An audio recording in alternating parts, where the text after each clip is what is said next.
खुलुमबाय गिबियावनो बयनिसिमबो दिनैनि बर' थुनलाइ साननि गाहाम हामलायनाय जासिहरबाय।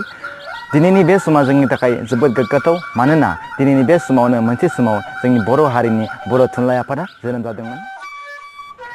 मोनसे समाव जोंनि बर' हारिया गुबुन हारिनि राव हारिमुजों फरायनांगौ जादोंमोन आरो जोंनि आंगो राव थासेयावबो जों बर' जानानै जों गुबुन हारिनि जेरैबायदि एसामिस, बेंगलि, इंराजि बायदि गोबां लेंगुवेजफोरखौनो जों फरायनांगौ जादोंमोन, जायनि थाखाय जोंनि सोलोंथाइ लानायाव जोबोद उसुबिदा जादोंमोन। नाथाय जोंहा खाफाल मोजां, 1952 मायथाइनि 10 नभेम्बराव जोंनि बर' थुनलाइ आफादा जोनोम जादोंमोन आरो जों दिनै जोंनि आंगो रावजोंनो जों फरायनो मोनगासिनो दङ। आरो आं नोंथांमोनखौबो खावलायनो सानो, नोंथांमोनाबो जेन नोंथांमोननि गथ' गथायखौ जेन बर' बिजोंजों गेजेरजों फरायहैयो आरो जोंनि बर' हारिनि बर' राव थुनलाइनि जौगानायाव मदद खालामो, बेखौनो आं बयखौबो खावलायो।